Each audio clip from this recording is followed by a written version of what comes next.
চোখ ও কানের দ্বারা উপকৃত করে, এগুলোকে মৃত্যু পর্যন্ত সুস্থ রাখার জন্য রাসূলুল্লাহ সাল্লাল্লাহু আলাইহি ওয়াসাল্লাম যে দোয়া পাঠ করতেন, এটি আপনি আমাদেরকে অর্থসহ শোনাবেন। রাসূলুল্লাহ সাল্লাল্লাহু আলাইহি ওয়াসাল্লাম চোখ ও মৃত্যু দ্বারা উপকৃত হওয়ার জন্য যে দোয়াটি পড়তেন, আল্লাহুম্মা মাত্তিনি বিসামঈ ওয়া বাসরি ওয়াজআলহুমাল ওয়ারিসা মিন্নি ওয়াংসুরনি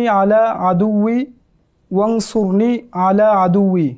রাসূলুল্লাহ সাল্লাল্লাহু আলাইহি ওয়াসাল্লাম পড়তেন যে, হে আল্লাহ, আপনি আমার চোখ ও কান দ্বারা উপকৃত করুন এবং এগুলোকে মৃত্যু পর্যন্ত সচ্ছল রাখুন, সক্ষম রাখুন। ওয়াজআলহুমাল ওয়ারিসা মিন্নি ওয়াংসুরনি আলা আদুউই, এবং আপনি আমার শত্রুর বিরুদ্ধে সাহায্য করুন। ওয়া আরিনি মিনহু সারি, এবং তার থেকে প্রতিশোধ গ্রহণ করে আমাকে দেখান। ভাই মোহাম্মদ জাবেদ হোসাইন, আপনি চেষ্টা করেছেন, তবে কিছুটা ত্রুটি পরিলক্ষিত হয়েছে। ওয়ানসুরনি আলা আদুবি এই অংশটুকু একবার আছে, আপনি দুইবার পাঠ করেছেন। ও আরিনি মিনহু সারি এই অংশটি ছেড়ে গিয়েছেন, আর অর্থ করার ক্ষেত্রে কিছুটা আগপিছ হয়েছে। মোটামুটি ভালো হয়েছে, ধন্যবাদ আপনাকে।